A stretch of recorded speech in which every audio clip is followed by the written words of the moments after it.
Hey folks, Steve here with a special video for you today. This is going to be sort of a initial thoughts after turn one of our Borodino scenario, playing Highway to the Kremlin 2.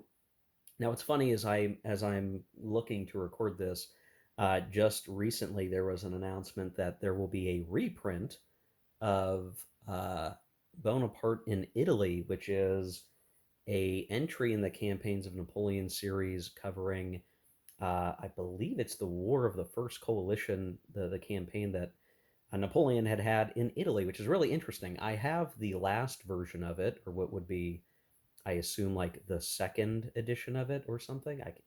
What have you? But they're going to do a whole Redux version to be published in 2027, which is a really, it feels really far away, but it's not that far away. So if that interests you, please do go check out the pre-order page on the napoleongames.com OSG website and check it out. While I have the older version, there is a part of me that always wants the latest and the greatest. So I will probably pre-order it myself, however far away that it's really going to be. What I hope this doesn't do is delay the publication of other games in the OSG lineup, because I know we got other reprints coming. We've got the coming Storm 2, all that fun stuff coming. Okay, so this video is intended to be an initial thoughts video, and I'm doing this after turn one because I think I've already picked up some lessons here, and maybe would be a good video for folks that don't want to sit through the turn one videos, the two of them, that are a bit laborious and clunky because we're going through the mechanics and we're showing things, and I'm hemming and hawing quite a bit as we try to execute the game processes. And I'd want to give some thoughts on it as we go. So first and foremost, I will say um, that there is a general inherent challenge to this game because of ultimately just because of the way that the rules are written.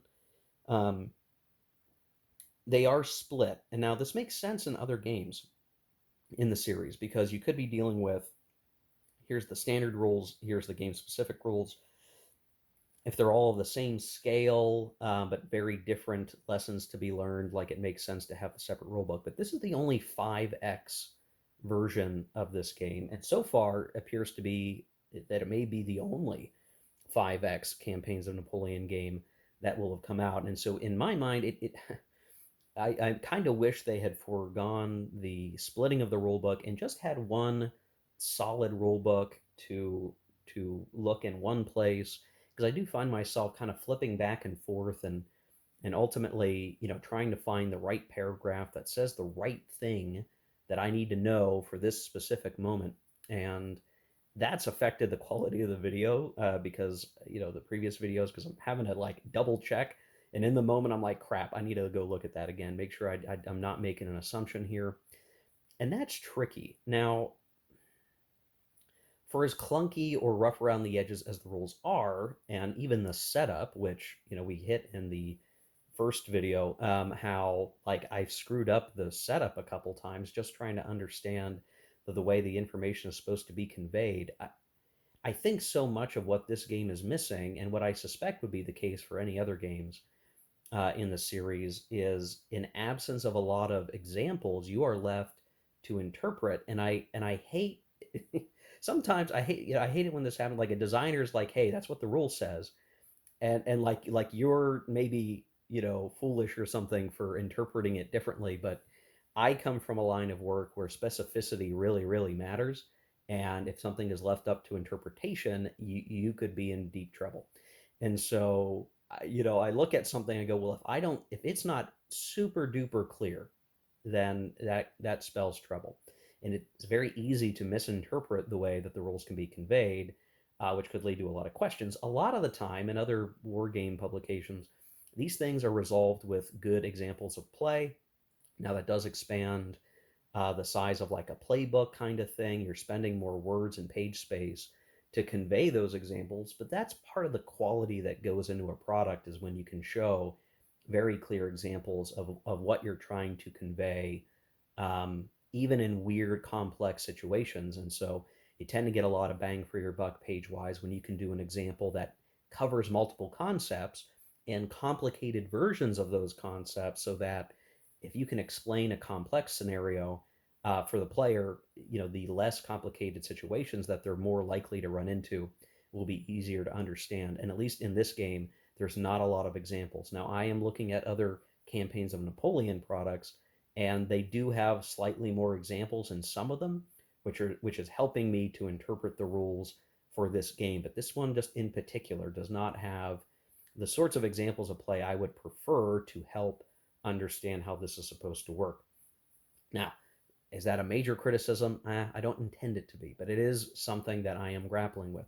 The good news is, once you get set up and you're actually playing, it's not so bad. I mean, there's only so many things happening on the map at any one time, and you are thinking, about the right types of things that I think the game wants you to be thinking about, like how hard are you pushing your army?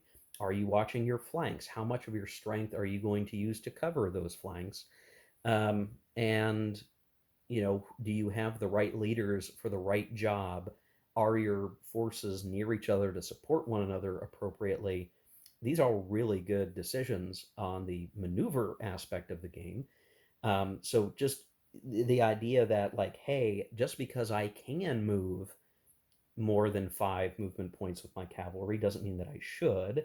Though there is some, like, diminishing impact for cavalry if they're moving 7 or 8 movement points compared to that break point of 5 on the attrition tables. And the reality, to understand that just because you can move 5 movement points, maximum for infantry, doesn't necessarily mean that you should. And so as I look at the tally of losses right now, we have 2 Russian losses. That was from a battle that was kind of optional. Like, I didn't really have to fight that battle, but I wanted to try out the pitched battle stuff, and that did 2 losses to the Russians. Those are 2 things worth contributing to victory calculation later. So that's good. I've otherwise just destroyed a garrison, and that's not actually worth uh, strength point losses for victory comparison. I kind of misquoted myself probably a few times in the previous video that eliminating that garrison was going to give us something. It really didn't.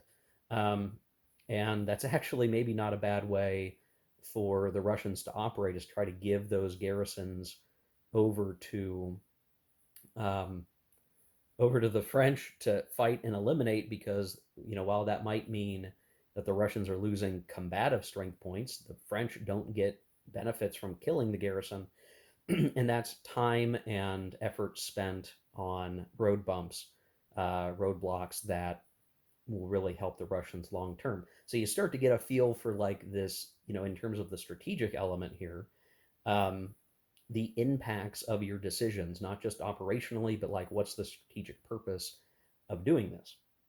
And then at the combat level, right? So, like, you can burn up a lot of strength points on marching before you even get to battle, because just to say, 4 of our 6 French losses have been from attrition.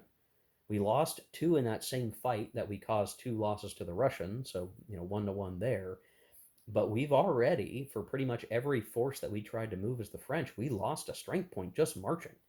Marching from Smolensk to in and around here cost us 4 strength points, 1 each from several of our stacks, and that's not good. I mean, we could expect to lose many more strength points just getting to Moscow on the march. So, now that we're kind of close to the Russians, we can sort of begin to calculate, well, can we march, lightly forward and try to make all this stuff work? We probably could. I probably should force march a little bit, but only do short hops to try to avoid the worst of attrition, and do that rather than just send our forces as far as they can march in a given time frame and very likely take more of those attrition losses. So for the French, that's a huge, huge thing we need to think about. And as we drop garrisons behind us along the way, that's still going to be a draw from our strength points. So we keep losing more and more of our strength as we march, which means, for combat, Russia can kind of pick its battles and just trade that space for time. And the ultimately in this scenario, the Russians are advantaged two ways. One, just by default, they're on a better chart. For the same amount of movement points spent, they're on a different row. And then their APs are much better than the French AP calculation at the moment. So 11 to the French's 6. So they're already a couple of uh, columns over to the left over here. So they're dealing, when you calculate all this together, they're dealing much more in this realm of attrition than over here, where the French are going to tend to be. And basically, they've taken no real attrition at this point um, because of that. So that's a huge factor in what's happening on the maneuver scale, without even taking into effect the combats that have happened. So I think like that, I do appreciate like learning how far to march. And the reality is, you don't want to march very much, and you especially don't want to waste a lot of effort moving on non-primary roads. Where if you are going to move five, I mean, let's just look over here, right? From here, 1, 2, 3, 4, 5. That's all of your movement to go down this secondary road, and you're going to take the most attrition that you could possibly take, all other factors equal, by coming all the way over here.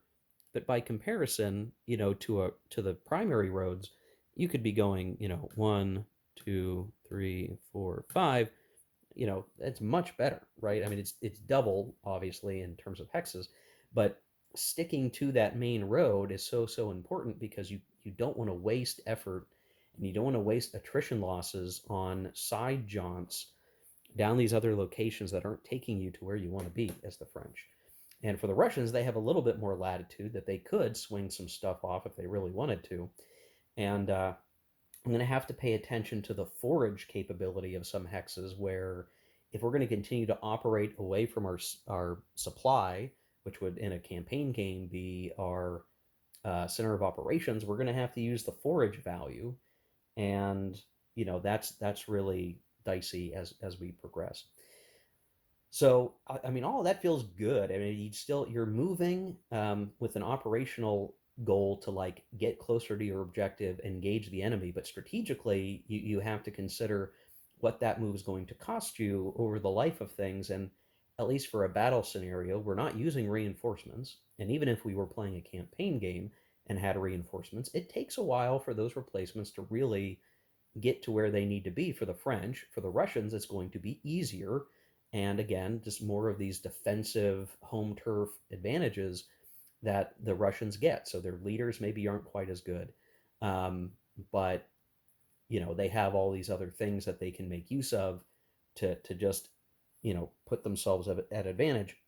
Now, combat wise, that's a whole other element here, where you have some important decisions to make as you engage for combat.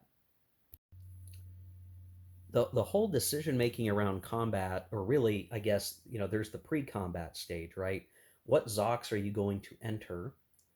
And you have to make the calculus: is the attack that I'm setting up, first of all, making sure that your own leaders are set up right, that if you're going to do a multi-hex attack, that you have a leader that can actually issue all of those commands and organize the offensive.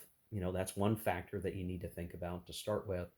Then the next is, how likely is it that your enemy is going to be able to bring in reinforcements? And you should be thinking about what will the repercussions be if they do. So this battle that had taken place over here, it might have gone even worse for the French if Barclay had activated and reinforced. Instead, it was Kutuzov, and it wasn't as bad as it could have been. But it still didn't go the French's way. Now they managed to avoid the worst of it, because they knew when to cut and run, potentially. Um, However, excuse me. However, um, now it has cost them movement points, essentially. Now they have to march forward again, and that could lead to more attrition depending on how far they go.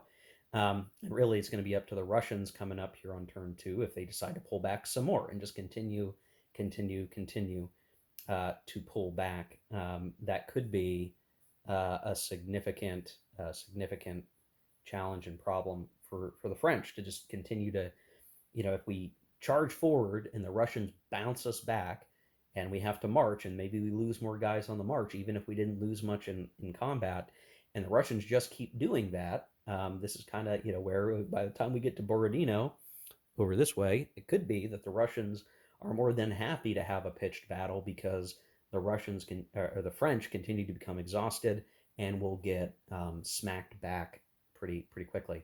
So those decisions about combat of positioning, entering the Zox, saying this is the fight we're going to have, um, whether or not the enemy will actually try to withdraw, which is possible. We've not tried it yet, but it could happen.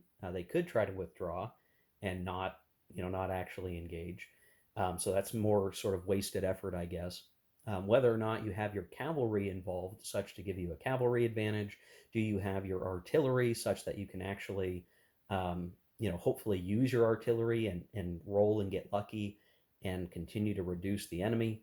And then that again, that choice of pursuit versus pitched battle, where you're saying, well, if I lose, I want this to happen, which is really interesting. It's not a decision about here's what happens if I win. It's about here's what I want to have happen if I lose. And that adds this sort of posture element that is not in a lot of other games.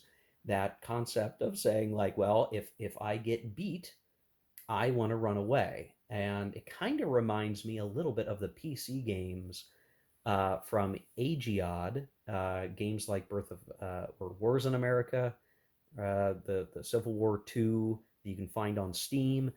These games where you can tell your armies to go do stuff and you can tell them what posture you want to be in. And so for the French, when it looked like that the Russians were getting reinforcements, their posture became, well, let's, if we pick pursuit as the attacker, that's really a probing attack. So we're going to try to see if we can knock the enemy back, but if things don't go well, we're gonna peace out. We're gonna fall back, and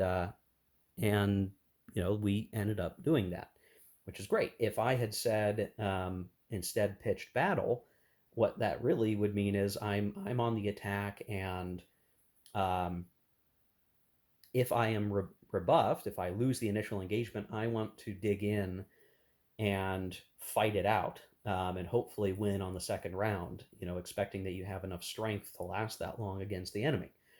Interesting little puzzle. And as the defender, you have the same sort of thought process. You have to decide as the defender, okay, if I lose, what do I want to have happen? Same sort of deal, right?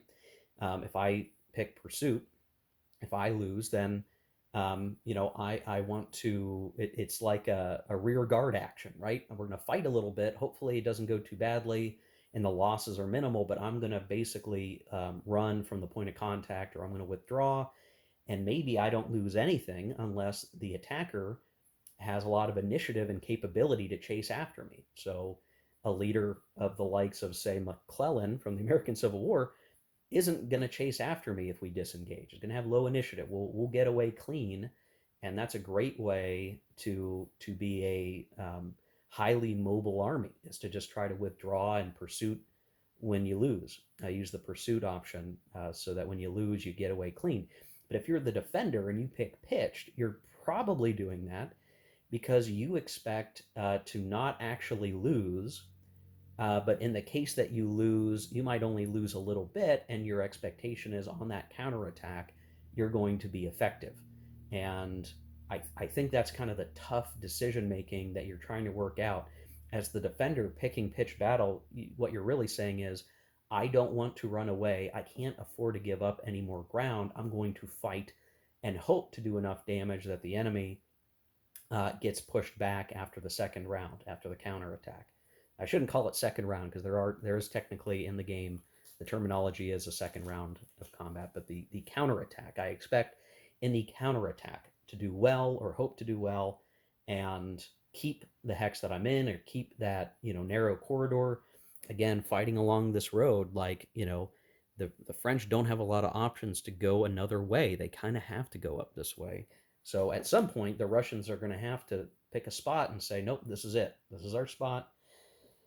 Ideally, it's over here, maybe behind the river, some defensive river lines where we can say that it's affecting terrain and hurt the French's ability to attack. It's those sorts of things that will matter, and work out. So I think these things together make for a really interesting operational puzzle.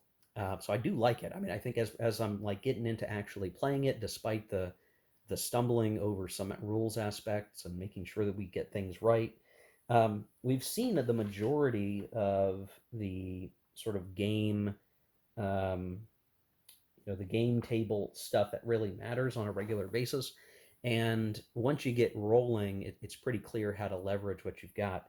And when we start looking at these leaders over here, like Napoleon and Davout, for instance, that's the differentiator to say, I think I could catch someone trying to run away from me, or let me get my really good general like Davout against a less good general. Um, which I mean, at the moment, there's a lot of 4 initiative leaders out here, but against a 3 Russian leader, or major general or something like that, we that would be a really good alignment to chase after those that we defeat in combat, chase out, pursue, do the step losses even when they try to get away, and that adds this additional layer to say, well, if maybe I don't have a very good leader, and I don't have a high initiative leader, but I'm being put in a tough spot. Well, if I get pursued, I'm gonna lose my strength points anyway, um, and maybe not even get much out of it. Maybe I should just fight a pitched battle and hope that the dice go my way. So there are a lot of these options that are underneath the hood, in the rules, not on the counters. Of okay, is this going to what should I do in this specific circumstance? Is it worth trying to force march and counterpunching or overwhelm my enemy? And I imagine this is multiplied by a couple factors with Fog of War, which obviously we're not getting the benefit of in this playthrough, but does seem to link together pretty well. Of being forced to make decisions in the same vein that the actors did, in this simulation, right? Like how hard do you push? Who are you sending where? What posture do you want your army in? Do you want to, feint attack potentially? A meeting engagement? Do you want to fight a rear guard defense? At what point do are both sides locked into the vicious struggle, um, where, it's going to come down to where the die really falls and whether or not things like artillery or cavalry have made the difference? It's all of that stuff. I think that is really interesting, and the fact that, again, along the highway to the Kremlin, all the big combats like that are going to happen somewhere around this path, this narrow sort of corridor. So you're going to make a lot of those decisions across a whole campaign in sort of the same spaces. There are a few areas where the map allows for more wide maneuvering, like around Smolensk. There's all these kind of break off roads around here that could allow for additional maneuvering. And sometimes things narrow because of the road network to really tight spaces where you kind of have no choice but to engage where the enemy wants to be engaged. So that's kind of interesting too. So yeah, initial thoughts so far as I'm playing is it's a very interesting model. There's a lot to learn. I think I'm learning the things to do and not do. And I think a battle scenario like this is really a great place to learn it because things are already set up. There's not this analysis paralysis of how to progress from the beginning. It's clear, we're operating out of Smolensk. We're heading towards Moscow. This critical part of the map is where we're going to fight it out, and we have still enough decisions to make along the way that could spell doom if you make bad choices, or give you a pretty good shot of keeping the drive going if you make the good decisions. So all that is feeling pretty good. As we go into the next video, which will be turn 2 and, well, beyond at least, I'm not going to show every die roll. I'm not going to go through every little step-by-step mechanic. We've already seen a lot of it. When we do things that are new, like artillery firing, I will slow things down and talk about that in a combat where it's going to matter.